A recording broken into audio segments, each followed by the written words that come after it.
welcome to another Smaulgld live stream. Tonight is Wednesday, November 28th, 2018. Tonight's topic: Fed's Powell appears to cave to Trump pressure and strikes a dovish tone.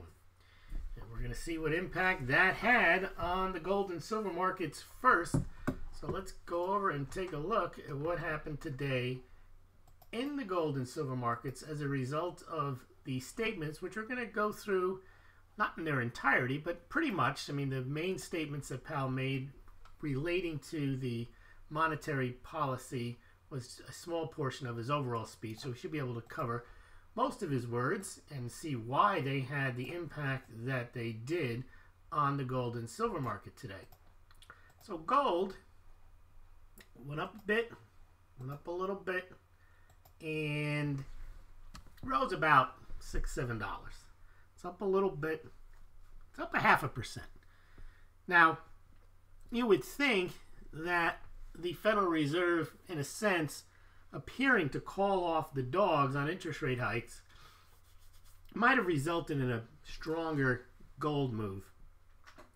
But we've noticed together here, on many occasions, when we've had certain days where we think the gold should have reacted a little stronger to whatever the news was, oftentimes we see it the next day and then it fades. But generally, so we'll see if tomorrow gold catches a better bid than this 0.5% bid that it caught.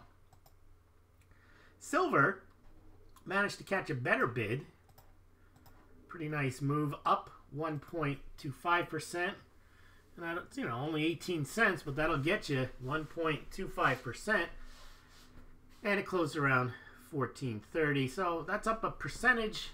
And what does that do for our unsustainable gold-silver ratio, the one that's supposed to be 16-1 because gold comes out of the ground at 9-1 or 9-1 or 1-1 because silver is rarer than gold, and all of the silver pumper stories that you hear? Well, got a long way to go. It did indeed go down, but where'd it go to? 85.5 to 1. So you still got a ways to go there on your gold-silver ratio. But keep tuning in to the silver channels, and they will tell you why silver is destined to be the world's biggest wealth transfer on the planet. The secret history of something or other. All right, well, let's take a look now at the impact, though, the real impact on the market today on Powell's comments, which we haven't even mentioned yet, was in the equity markets, even more so than the dollar index. The dollar index fell a bit, down a little bit, but it really didn't go down that much. It was cruising along at 97.40, the dollar index was, and then when the announcement came out, it dropped down to about 96.85, rebounded a little bit, and then fell a little bit more, and it's at about 96.86. So it wasn't a big collapse of the dollar as a result of these dovish comments by Powell. But the big move was in equities. Now, we saw how gold went up about 0.5% and silver went up 1.25%. Well, the equity markets went up 2.5 to 3%. Strange. You would think that people would have reacted to the lower interest rate projections by moving into gold or silver, but no, they moved into equities in a big way. The Dow up 617 points, 2.5%, now back above 25,000 at 25,366. NASDAQ up 208 points, up nearly 3% at 72.91, and the S&P 500 gained 61 points, up 2.3% to 2743. So we did see big movement in the equities, decent movement in gold, better movement in silver. And now let's take a look at the cryptocurrencies. Now, for those who don't know, yesterday there was a conference called Consensus Invest, and a lot of if I invite you to go take a look at the overall view I took of that conference. It was on a live stream last night, and it's up now on YouTube and BitChute. And I pretty much covered all of the panels and individual speakers at that conference. And while there was no hype there, I think the overall takeaway, for me at least, the hype was that you've got major players at this conference, all with the same theme, saying they want to institutionalize at least Bitcoin and roll it into the financial system. Now that's a huge deal, because to date, Bitcoin has risen on the basis of retail investors, not institutional investors. So the idea that you had Goldman Sachs there, Fidelity, New York Stock Exchange, Van Eck, the chairman of the SEC, a director from the Federal Reserve, or the New York Federal Reserve, it just indicates, the Mohammed Al-Arian from Reliance, just indicates that they are preparing to move Bitcoin into what they call the ecosystem. And I think that long-term is very bullish for the sector if Wall Street is embracing this as an asset. The lot of buzzwords, new asset class, allocation to the asset class, make the asset class available to institutional investors, Bitcoin ETF, Bitcoin trading solutions and platforms, Bitcoin storage solutions, all at the industrial strength investor Wall Street level. And that is a huge change. You wouldn't have seen any of these people at a Bitcoin or a crypto conference 3-4 years ago.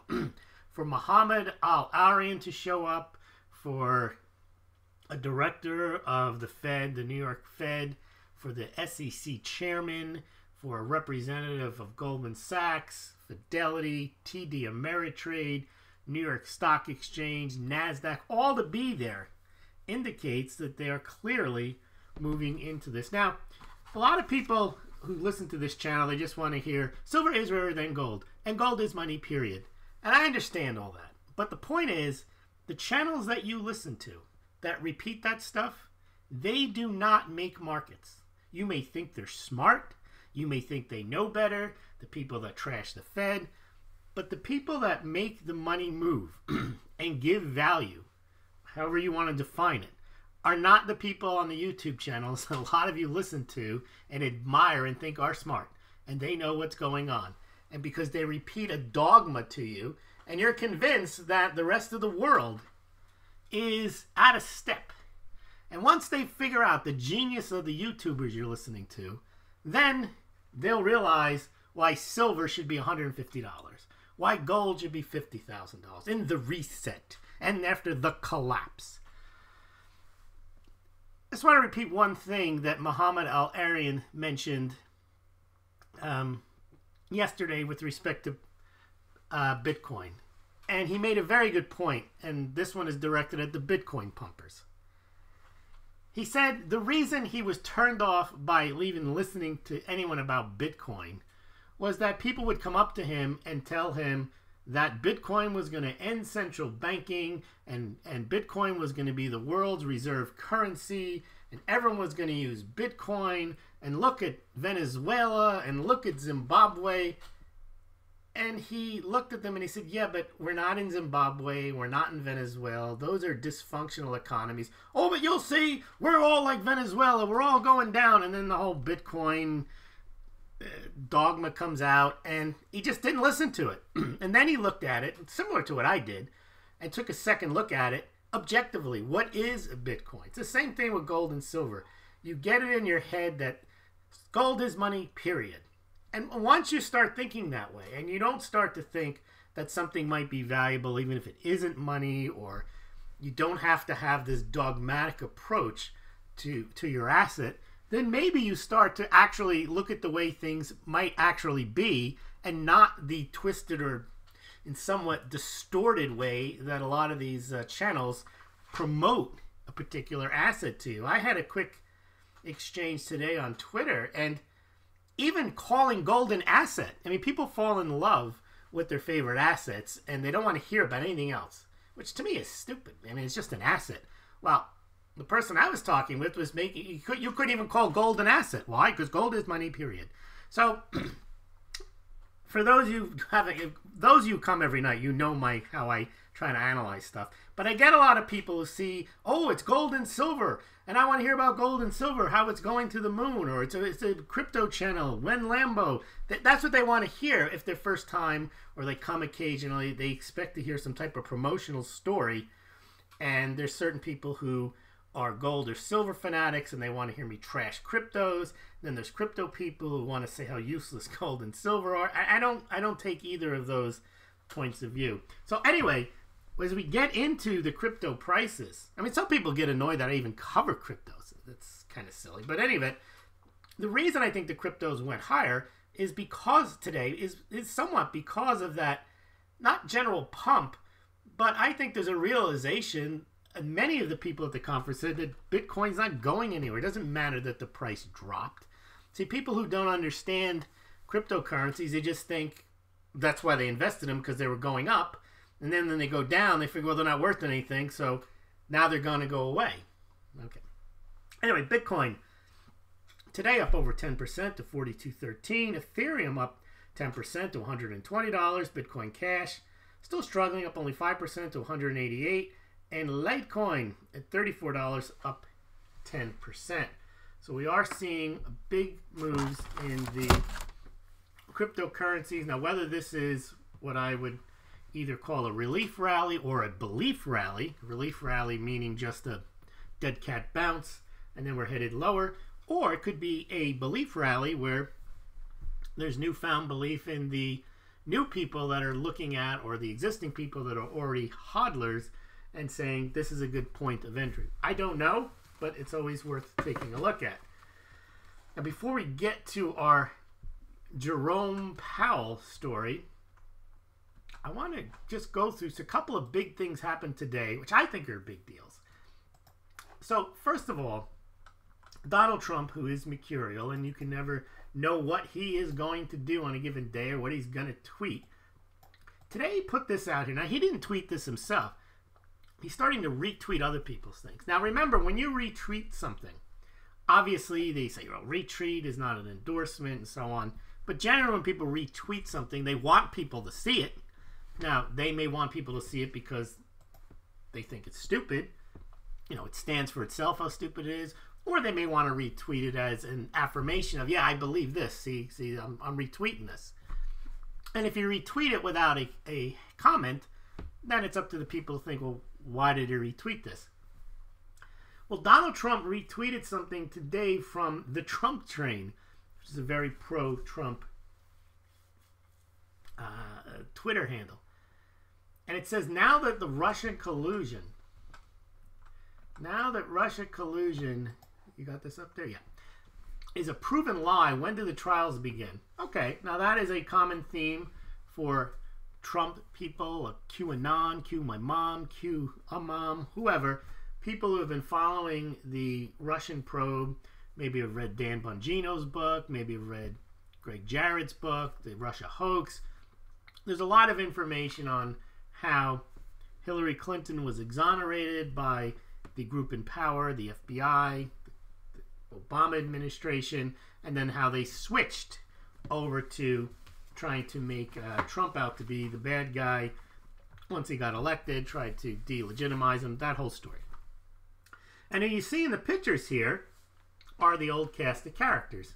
You've got Mueller. Now remember, Trump is tweeting this, and he's essentially endorsing that the Russia collusion is a proven lie. Now, he's made his own tweets about that. He has said that Mueller is a witch hunt. In fact, he said it's the biggest witch hunt in American history, which is false, because the biggest witch hunt in American history was an actual witch hunt, which happened in Salem, Massachusetts, but I digress. But he includes Robert Mueller in this group of people behind the bars. Now, he didn't include them, but he chose to retweet this. And then you have Loretta Lynch, Bill Clinton, and you can understand why they're in there. It's part of the Hillary Clinton exoneration, the meeting on the tarmac. You got Jim Comey there. You understand why he's there. You got Clapper. You don't have Brennan, but I guess the person who made this didn't put him in here. You got Huma Abedin and Hillary Clinton. You've got Eric Holder. You got Obama. You got Podesta. And then you got, the best one is you have Rod Rosenstein in there. Now, Rod Rosenstein works for Trump. And obviously Rod Rosenstein is the one who appointed Robert Mueller. So he's the Trump train guy is including the two of them together. Very interesting that Trump would put this out. Now, the reason this is interesting is not because this is somewhat juvenile to put out a meme like this, but generally Trump doesn't just do things in a juvenile way without there being some real-life consequence. So what one can speculate, and we'll look at your comments after I get done and we do the whole show, what you guys think this means. I actually think that this isn't just some throwaway. This is him actually preparing to play Pac-Man defense when and if, after, or during the Mueller report coming out, trying to blame him for something, which we know is what the case is going to be. And I think that obviously there's plenty of things and that they can go after the people behind these bars here, going back to Hillary's emails, the server was not authorized, the mishandling classified information. And again, you know, Obama transacted or emailed Hillary Clinton, so he's involved in it too. You've got a whole bunch of stuff here with Comey and trying to set him up. So I think that this is Trump foreshadowing the Mueller report coming out. And I think maybe he's warning them, you know, don't come after me, because I'm sure they know, and so does Rosenstein, that whatever they've done, that Trump is fully aware of, because he's seen the documents that indicate what they might have done, and it's just a matter of directing his attorney general to do something. Now, for whatever reason, Jeff Sessions wasn't the guy to do that, and maybe this new guy, the acting attorney general, isn't either, but it's not going to be hard for him to get an attorney general of his choice appointed in January when the new Senate takes control, and he has 53 Republican senators, including at least 3 rhinos. He's got Romney, Collins, and Murkowski to deal with, but still he's got Pence as the deciding vote, so I think he'll be able to get in even an aggressive attorney general. And if he wanted to, there's nothing stopping him from shutting down the Mueller investigation, from going after everyone in these pictures for various things. All right, now before we get into this, just one other thing which I also thought was interesting, just wanted to bring to your attention, was it was President Obama, it was yesterday, he was at Rice University, and he seems to be a little, not quite understanding what his role is, I think, as former president. Usually as former president, it's okay to try to take claim for things that happened during your presidency and perhaps some residuals. Like the economy, I understand that. You could say, well, I set the train for it and everything is fine. But I want you to listen to what he said today about the United States becoming the world's biggest oil producer. And then I'm going to comment on it. But listen to what he said today. Or yesterday, I think it was. This is President Obama talking about the U.S. becoming the largest oil producer. I was extraordinarily proud of the Paris Accords because, look, I know, I know we're an oil country, and we need American energy, and by the way, American energy production. You wouldn't always know it, but it went up every year.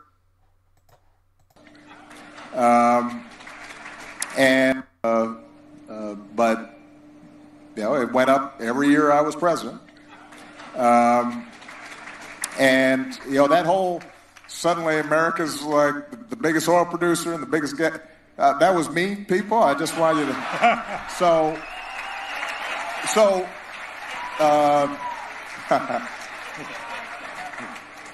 it's a little like, sometimes you go to Wall Street and folks will be grumbling about anti-business. I said, have you checked where your stocks were when I came in office and where they are now? What are you talking? What are you complaining about? Just say thank you, please. Because I want to raise your taxes a couple percent. All right. So I don't know what he's talking about there. It was me. The oil increases have happened as a result of the shale oil and the increased building of the pipelines. These are all things that are factually incorrect. The President Obama was against oil production. In fact, he was very much against oil production. He was part of having this green initiative. He wanted to give tax subsidies. He wanted electric. He wanted solar. He wanted wind. He wanted to shut down the coal mines. He was not in favor of an increase in oil production. And now he goes to Texas. I guess that's where rice is. It's somewhere in the south. He says he was an oil country. And he's trying to take credit for something that not only he shouldn't be taking credit for because it's not true, but that he shouldn't be taking credit for because that's not who he is. He's supposed to be preaching to people. What he should be saying, I believe, is that Trump is screwing up. He's ruining the environment. He's increasing the production of fossil fuels. So I don't understand what he's doing because he's not going to... It's almost like when Republicans try to act like Democrats, and no one likes him for that. It's almost like he's trying to act like he's for fossil fuels when he's not, and he had nothing to do with the increase. Yes, the shale oil increased during his period, but the last 3 years we've really seen a big increase, and that's not something he should want to take credit for. That's something he should be bemoaning, that Trump is turning back the clock, halting progress on green energy and so on. Anyway, we'll take your comments at the end of that. I just found that to be quite startling that you're seeing him almost goaded into trying to take credit for Trump's achievements when what he should be doing is saying they're not achievements at all. But in any event, let's quickly look at the Brinks Silver. We follow this. The Brinks Silver stockpile is they're just filling it up. Look at that. 52 million ounces in the Brinks COMEX vaults, which is a record for them. And remember, the record year for American Silver Eagles is 47 million. So they can unload everything in there. And they can make an entire record year's worth of American Silver Eagles. By the way, November, we have seen no reporting from the U.S. Mint on anything for like 2 weeks. Silver Eagles, they may have shut down for the year for all I know, because they often shut down the first week of December. They have shipped nothing, reported shipping nothing, and they're at 1.27 million American Silver Eagles for the month of November. Gold, I think, is 5,000 American Gold Eagles. So that could be it for the year. That would be the lowest year since 2007. Only about 13 million American Silver Eagles sold. Well, let's get into the topic of the evening. We're going to talk about Jerome Powell and how he appeared to cave to Trump pressure. Uh-oh. We got a moron here. Presenting the distinguished international news commentator and foreign correspondent, Smaulgld. This has been an extraordinary week in world affairs. No, I told Hillary Clinton that that's moronic. All right. Now, let's give you some background on what's been going on with Powell. Now, not Obama. I'm looking at the picture of him. I got to get him off the screen there.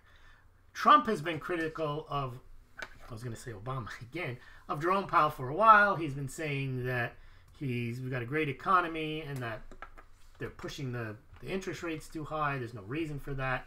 And in fact, he went as far as to say the other day that we have a Fed problem. That problem with the Fed is bigger than the problem we have with China. So he's clearly against what's going on at the Fed. And today, though, these stories about how, and then there were stories like a couple of days ago, how he blamed Munchkin for his Treasury Secretary for making him appoint Jerome Powell. He denied that he's against him for that, but he probably is not too happy with Jerome Powell. Then there was some story out there, a bit gossipy, but kind of humorous, that Trump was thinking of reappointing Janet Yellen, but said she was too short for the position. I don't know if that's true, but that is kind of the thing he might say. But I don't think if Janet Yellen was in there, she wouldn't be doing the same monetary policy as Jerome Powell. I think they're all in the same boat, and they all think the same way. However, Today was interesting because we've been on this and we've been led to believe, and this is something I did predict a few months ago, we've been led to believe that they're going to keep raising rates. And one of the things I say that the Fed does is they like to do the forward guidance thing, and they like to get more value out of each rate hike than they actually do. They like to let you think they're going to do more than they're going to do. And they like to think that they're going to ease more than they are. And then they like to play this game where they try to keep the dollar index within a range. And when they see it starting to get a little away from themselves, let's say they're being too tight, they start to talk about, maybe don't start to not raise the rates, but they start talking about not raising the rates. It's just like when they wanted to push the dollar index higher, but they were worried about raising interest rates for the first time. They talked about raising rates for like a year, almost 2 years, and then they finally raised rates at the end of 2015, and then they talked about it for 2 years, and then they talked about it for another year, and they finally raised rates in 2016. And then they really actually did raise rates, and they kept talking about they're going to raise rates. But now what they're saying is the brakes are on, and now they're playing this whole look-see type of mentality. Now here's what Jerome Powell said today. He reminded his audience, I think this is a New York Economic Club, that Congress has given the Federal Reserve the job of promoting maximum employment and price stability. Now it used to just be price stability. I think it was in 1978. When they decided, for whatever reason, oh, well, you know, the Fed needs more power. They're in charge of the economy and the maximum employment. So by moving money around and raising interest rates, lowering interest rates, somehow that creates jobs. I don't know why they came up with that, why they gave it to them, but they have that power. And he says he's pleased to say the economy is now close to both, in which case you would leave things alone. He says the unemployment rate is 3.7%. It's a 49-year low. And we have labor market strength at or near historic bests. Inflation is near the 2% target. I don't know why they have an inflation target, but they do. They somehow believe that inflation actually is not an indicator of anything, but actually creates growth, as if more smoke coming out of the back of an automobile makes the car go faster. No, it's just a byproduct. And then he's saying that the economy is growing at a rate about 3%, and we did have the second reading of the third quarter GDP, came out at 3.5% today. And then he went down memory lane, and he talked about, for 7 years during the crisis and its painful aftermath, the FOMC, which is the Federal Open Market Committee, they kept their policy interest rate unprecedentedly low. Yes, near zero. No, actually zero, to support the economy as it struggled to recover. And then they mentions how it gradually came back. And now they think that is a great deal to like about their outlook, basically patting themselves on the back, that they went through 7 years of highly accommodative monetary policy.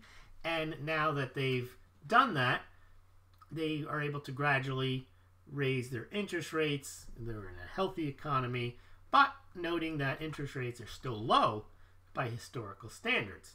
Now, it's kind of disingenuous to say that because they're high compared to all the other central banks. They're 2% when the Bank of England is under 0.5%, ECB is at 0, Japan is at negative interest rates. So the Fed has got a lot of breathing room between it and the other central banks, and that actually makes treasuries more attractive. They actually pay a rate of interest, whereas the other sovereign debt don't pay anything. And the dollar's also strong, so it makes sense to hold dollars. And if you've been borrowing in dollars, you need those dollars. So they've actually done very well with their interest rate, moving things around, and where they are today, they're sitting pretty. And they're saying we like this outlook, but this is what Powell says, we know things often turn out to be quite different from even the most careful forecasts. For this reason, sound policy making is as much about managing risk as it is about responding to the baseline forecast. Our gradual pace of raising interest rates, that's what they've been saying. We're going to raise interest rates gradually. And, you know, when they raise interest rates gradually, if they don't do half a point and full point interest rates, They don't shock the system. They put these little quarter points out, and they get to see what the lag effect is, and they don't have to make dramatic adjustments. That's kind of how it's been for the last 15, 20 years. They don't make big one-point moves in either direction. So they say that, he says that for this reason, our gradual pace of raising interest rates has been an exercise in balancing risks. We know that moving too fast would risk shortening the expansion, which is true. The Fed generally chokes off an expansion by continuing to raise rates even after the recession has already started. They just don't know it yet.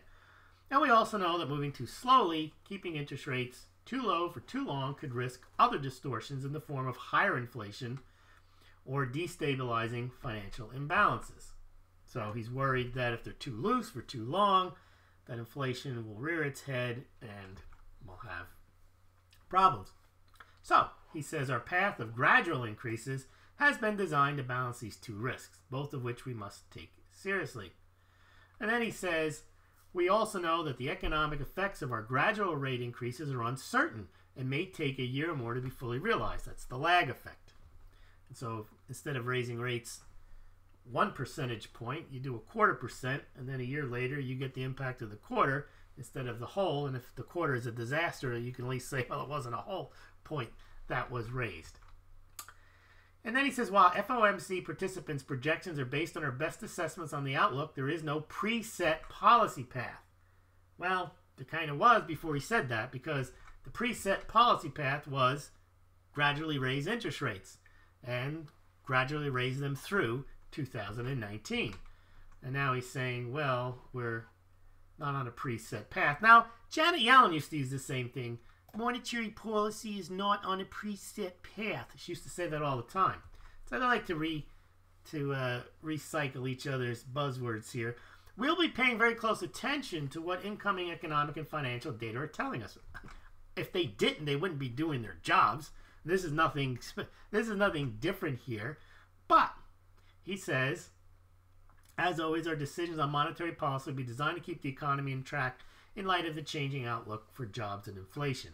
Now, the market took this to mean that this was dovish, that he wasn't just saying that there is somewhat of a preset path, and we're just going to keep raising interest rates, gradual interest rates, because we think the economy can take it. Here he's saying, well, we're going to balance the risks, and we're not on a preset path. And that was enough for markets to say, sounds like Powell got the hint that Trump doesn't want him to raise interest rates. And that actually will allow him to raise interest rates in December. Why? Because the market already decided, well, the Fed's not really going to be aggressive in raising rates, and they're going to raise them this time. So we'll be able to get away with this one without having to not do it. And that's one of the things they want to do. Now, one really, really dumb comment that I saw was saying that the Fed wants to raise interest rates so that they can lower them in case there's a recession, which makes no sense at all, because if you raise interest rates, you cause a recession. So why would you do that so that you can then lower rates after you cause a recession? I think Mark Battaglia said, I untie my shoes so I can fall and trip, so I can get up and tie my shoes and not trip again. I thought that was a very clever way of putting it. Now, what if things get out of hand? We talked a couple of months ago, maybe you missed it, and I think it was, will the next Congress audit the Fed and impeach the Fed? I doubt it. I mean, this Congress, they've been neutered, and they've given the Fed all this power. At first, they allowed the creation of it, then they give them more power, then they tell them we're in charge of full employment, they're in charge of diversity. Who knows? They're in charge of everything. So I doubt that the Congress will ever try to get in the face of the Fed and try to audit them and then start impeaching the members. Something Trump would do, though. I mean, I did a little quick research. When I looked at it for Congress clearly can bring impeachment proceedings if they want. There's been 3 instances in history, one brought by Lindbergh Sr.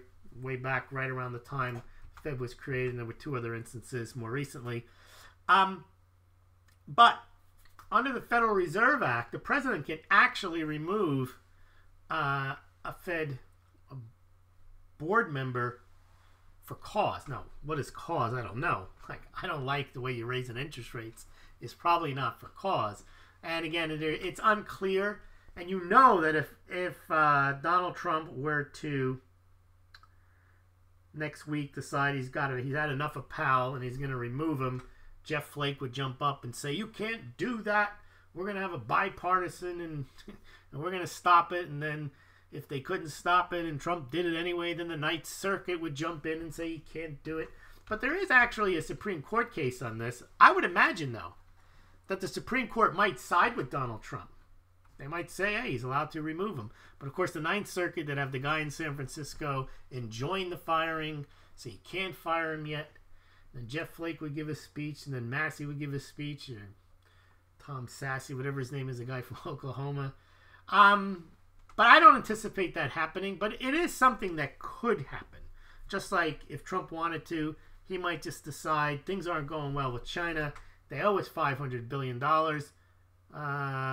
Okay, you have $1 trillion worth of U.S. Treasuries. You're gonna take a haircut on half of them, and we just got our money back. Who knows? Trump could do things like this. He's a very bold individual, and you never know. I'm not predicting he can do these things. I'm just throwing it out there that he might do something like that.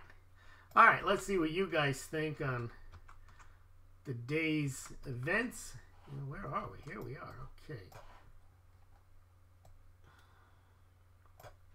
Roger says, "Come on, Lewis, get the show on the road." But we're on the road and we're driving. Mint Mark SI says, "A dovish Fed, the pumpers will be all over this. It's a game changer." Yes, indeed. It is a game changer when the Fed is dovish. Silver Wolverine, the Fed doesn't raise rates in December, markets will explode upward. Absolutely. I was saying in the monologue that he probably can get away with raising them as long as they couch it in dovish. But if he doesn't raise rates in December, then, you're right. I think it would be, equities would go higher, and I think the gold and silver would catch a bid as well. Shanty Girl is here. Hello, I love statish architecture. Can't help it. I guess you're looking at that picture of the Federal Reserve, the Eccles building, I believe it's called. Yes, so I did take that to mean stock markets when you said markets. Max Strong is here. Greetings. Greetings, Max. The crypto market was up today. Yes, we covered that. Hoping it goes down again. I'm planning on getting into crypto in the beginning of next year, says Max Strong. I'm working on my gold and silver right now. It's quite possible, and I'm not predicting this, but the way the crypto markets move, it only took 3 weeks last year for cryptocurrencies to go from 6,000, or Bitcoin to go from 6,000 to 20,000. Doesn't take much. If I were trying to accumulate something, it's very hard to do in cryptocurrency because you can go up 80% swings. When do you know when to accumulate? At least gold and silver, you can kind of dollar cost average. They don't move up that much. They go up a little bit, they go down a little bit, but you don't really see the type of volatility. All right. Do you think AG and AG are going down further? I don't know, but hoping so, just a little bit. Yeah, I don't know what's going on, Prashanti Girl, with the golden. I don't know what's going on with anything. I just report what I see. Try to put out as much information, macro, and then we can try to guess what's going to go on, but I certainly don't have the crystal ball. Belief rally. I got to write that down. I think I invented that. I thought of that one today. You have a relief rally and a belief rally. A belief rally, in my definition, is when you get a dead cat bounce, but the people buy it not as a dead cat bounce. They buy it because they actually believe the worst is over. So, yes, not me. I think a belief rally is a Smaulgld original creation. The Federal Reserve raises interest rates and a strong U.S. dollar, gold, and silver should go down. That's generally the case. That's right. But not if they raise rates along the way they have been raising them. That's kind of put a bit of a top on gold and silver, that the Fed has been relatively bullish and the dollar index has been going up. But the gold hasn't gotten hit as hard as you might have imagined with this gradual interest rate. And now that it is not on a preset course, maybe the dollar index will fall a bit and the gold and silver will go up. Hey Lois, if Trump said Q is real, what would you do? How about a 50% off mug seal? Sure. It's fine with me. If Trump says Q anon, Q on my mom, Q on mom, whatever it is real, then fine. Actually, what I think is, I think directionally everything that there's in the Q, I could make up too. Because you can see through publicly available information how Trump may turn the tables and go after a lot of these people. What I think, the reason I think Q is nonsense is he predicts something like Red October, it doesn't happen, or Sessions is going to do Pac-Man and then Sessions gets fired. It's almost, well, that's part of the plan. It's almost like they're guessing directionally correct, which anyone who's paying attention can make these guesses and put these things out, and then maybe they're false. The problem I also have with Q is the concept of trusting the plan, meaning it's almost meant to me to pacify Trump supporters and say, you know, we don't have to do anything. We just have to trust that everything's going to work out. Now, that's one thing if I was against Trump and I wanted to mollify or neutralize his supporters, I would make up QAnon based on the public information and say it's all going to work out. Don't complain. I think there wasn't enough complaints to remove Sessions from office because too many people believe he was working behind the scenes. No, he wasn't. He was in the Keebler elf house baking cookies and running away. What am I supposed to do now? What am I supposed to do now? He wasn't doing anything. I don't think that was part of the plan. I think he was either compromised or part of it. But yes, if we have a Trump statement, he comes out and he says, gotta tell you, Q is real, 50% on my... In fact, I just got a whole new shipment. I got 3 more boxes of the Smaulgld Classic and Super Classic mugs. So I could take a hit on those if Trump were to come out and say that. I don't think he will, but we'll see. If Powell raised rates in December, he fulfilled, what he set for next year is he is reserved. Yes. Max Strong, I hate typing on my mobile. Max, can you see on the mobile? I've heard you can't see the sidebar, so I'm surprised you're able even to see on the sidebar. Open is Trump preparing for trials against the deep state criminals. See, now I believe actually he wouldn't do that unless he was. I actually think he is doing that. I don't think it's because Q is telling us. I could have told you that, or I could have guessed that. That's why I don't believe this Q stuff. Not that I don't believe that it's not directionally correct. I just don't believe that there is a Q. All the Clinton charities, yeah. Domestic fellows in this picture, I wonder if it lead to international. Well, actually, if you did a proper investigation with special counsel, you can do a witch hunt in the other direction for sure. It can lead anywhere. De La Ville says Hillary will be indicted just a matter of time. What I'm concerned about with her is that maybe there's statute of limitations on some of this stuff. I don't know. All right, Barry is insufferable. Deep state. No teleprompter, you can tell he can't speak or tell the truth. Yeah, I think he's sitting there thinking, whatever I say, they're going to approve. It's really silly to say, all that oil stuff, that's me. No, it's not you. It's not true. And you don't want to be saying it was you. You want to be out there talking about the Paris Accord and global warming and climate change and how Trump's ruining all that. You don't want to be saying, I'm the guy who pushed the oil production higher. Because he's not. All right. Let's see. Max. Oh my. All right. Pablo Pina. Interesting fact. Canada Post will stop mail delivery of gold, but Smaulgld mugs should be okay Friday. I will know. So that little number I gave you to track your package, which isn't a tracking package, it's a custom package, they've told you that it will arrive Friday. All right.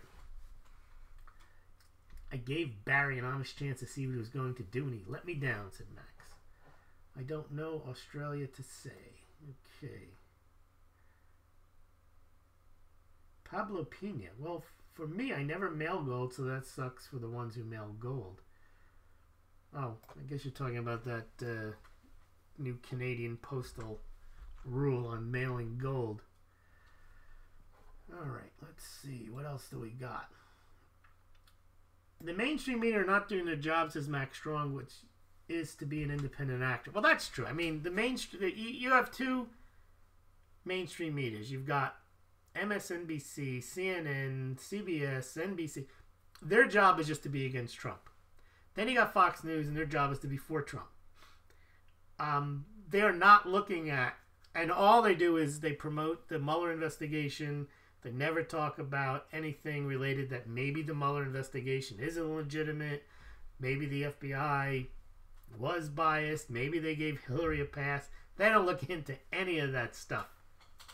They just assume Trump is guilty and then he has to be removed. And then Fox just assumes that he's, I would say that Fox at least has people there that are also against Trump. Whereas the mainstream media has nobody that's for Trump. So it is more,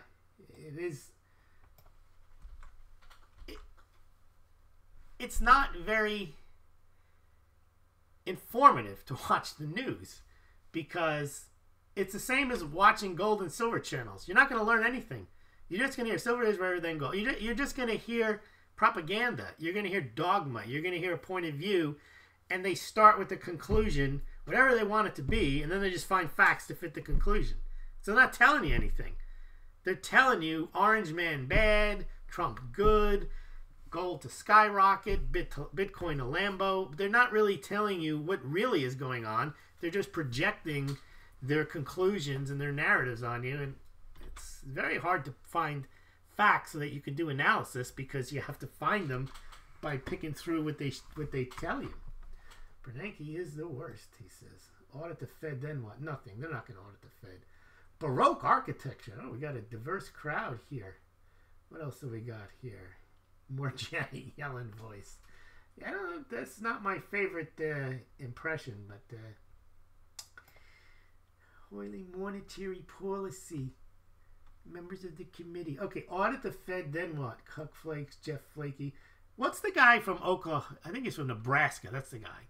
It's not, there's it's Sassy is his name. He's another one. Always virtue signaling that he's not really a Republican. And no, he is. The Democrats aren't going to vote for him. Hello, Max. Thank you. I love all classical architecture. Baroque is great. All right. For the past few months, volatility of crypto has moved to silver and gold pace and gradually declined, but may change. That's true. Prashanti Girl says, Q, my mom is real. Because she's your mom. The latest Fed speech is part of the plan. Trust the plan, says Roger. Yes, trust the plan. Q tells us. Yes, Q is telling us this. Q is telling us that. And Q is telling you 50% off on Smaulgld and mugs. All right, let's see what else we got.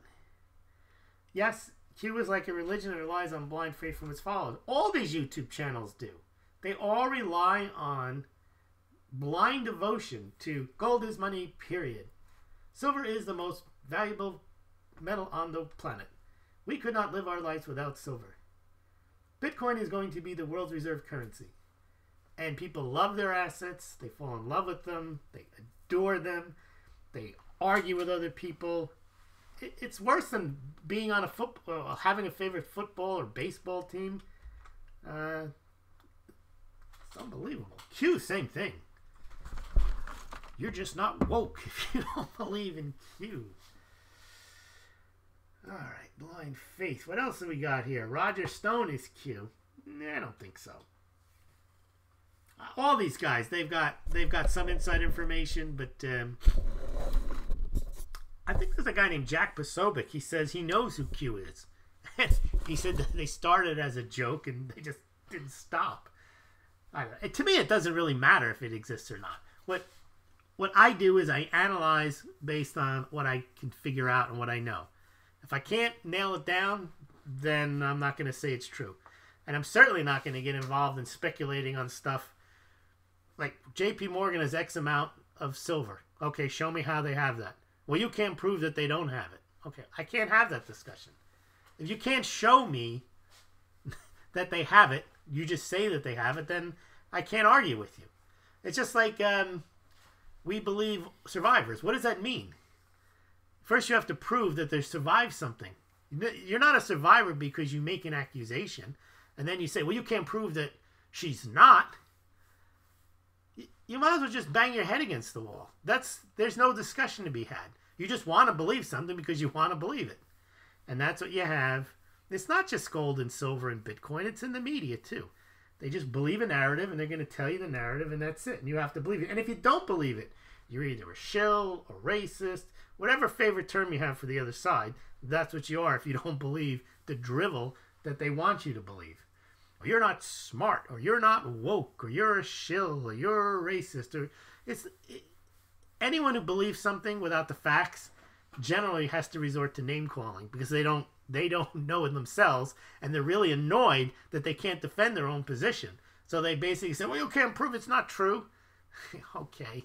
And then you must be a shill. All right, well, check out the Kurdish. Let's see. Z-Spec. You know why first Trump threatened Sessions and then did it again up to 4 times? Why does someone do that? Trump was giving him a chance to change his mind on something over and over, early threat. Yeah. It could be. Lewis, do you know Brett Johnson? I know Brett. He's a Santiago, whatever. I don't know the milk. I've seen the milkshake. I don't know what he's talking about. I know that Brett has very similar views that I have on the dollar, and he somewhat mocks the gold pumpers on, gold to the moon and dollar collapse. His view is very similar to mine. Is yes, fiat currencies are flawed and all that kind of stuff. And there's too much debt in the system, and it is unsustainable. We both understand that, but I think we both very similarly believe that it ain't happening soon, and that the world doesn't revolve around gold.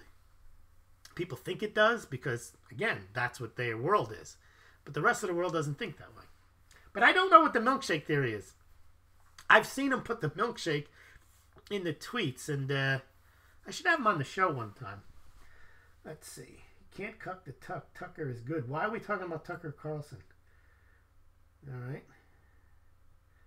A lot of stuff on the milkshake here. Why are we talking about John Bolton? Q is just fun entertainment. That shake is in Janet's song, which enters the room.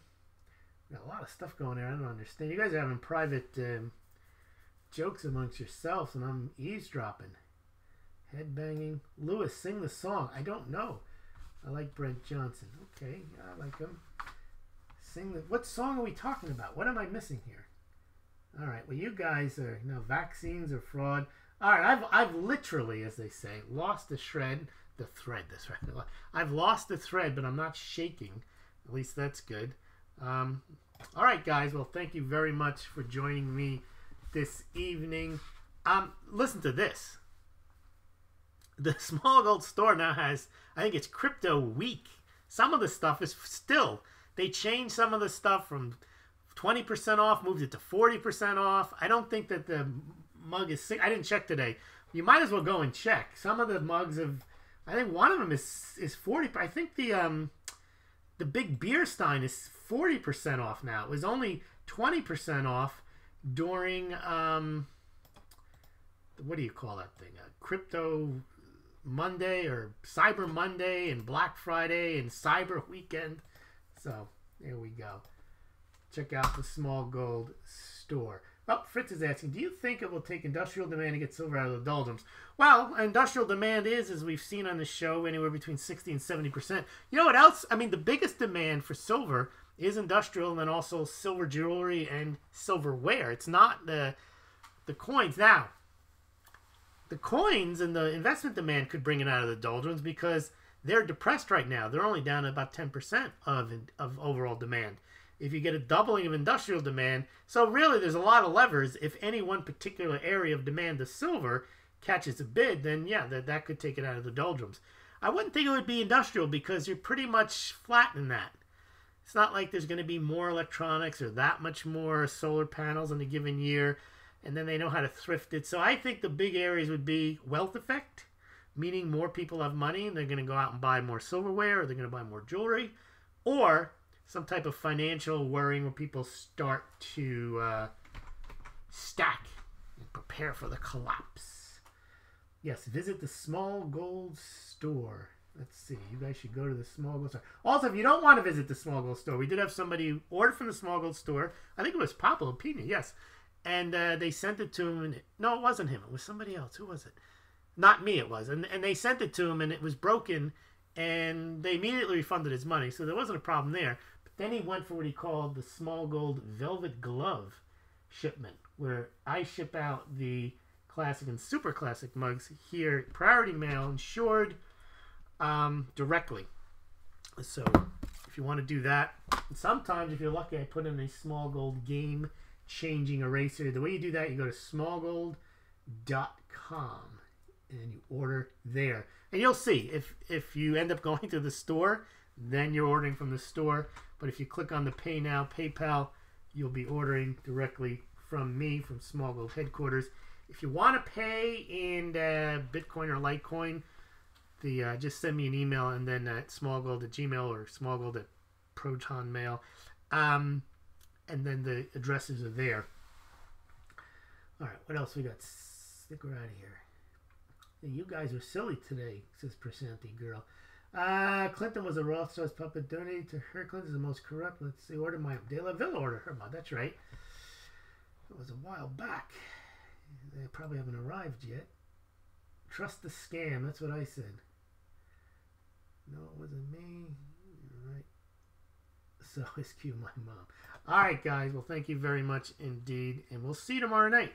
We'll see how that gold and silver worked out.